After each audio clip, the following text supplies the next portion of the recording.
Namaskar, I am Devayan Goswami.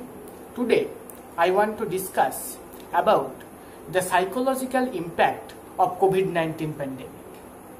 The coronavirus outbreak has shaken the entire world by affecting millions of people in more than 210 countries, with its multifaceted impact on human beings.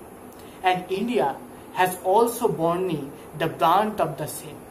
Till now, the scientists have not been able to find a vaccine to defeat coronavirus. So, only way to control and defeat this mammoth pandemic was to make people follow social distancing and also to restrain them from unnecessary moving out to avoid social contact.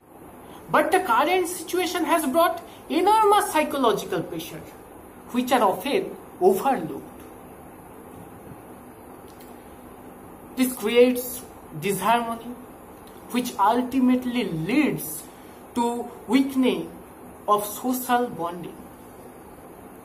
Amid the COVID-19 pandemic, financial insecurity, stress, and uncertainty have led to increased aggression at home.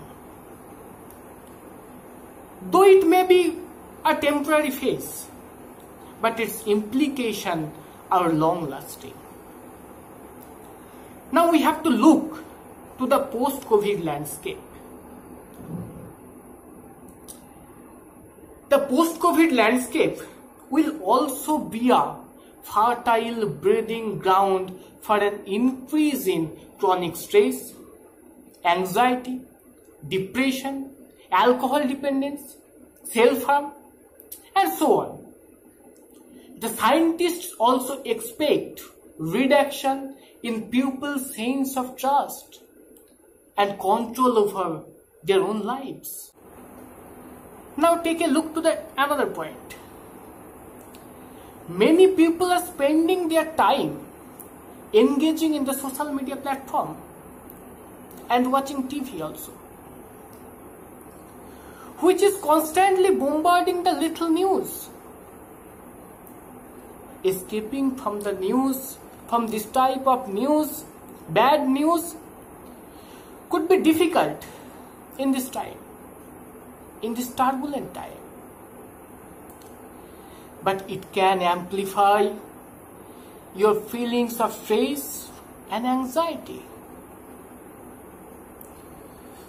So, we have to stay away from this type of bad news. We have no any other choice. By the way, the psychological impact of COVID-19. Considering the psychological impact of COVID-19, it is essential to comprehend and act by differentiating between physical and social distancing. We have to understand the social distancing should not be a way of social or emotional disengagement among the people. Rather, there is a need to foster a sense of attachment and mutual support through phone calls or messaging or through act of altruism by helping the needy.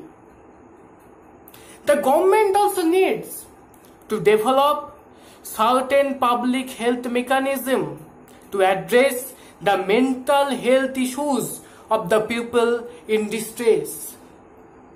At last, I want to say more human interactions among the family members, friends, and people in distress, also including elderly persons in your family, can be the need of the hour to heal the psychological impact of COVID-19. Finally, follow the guidelines of the health department and stay safe. No more today. Bye.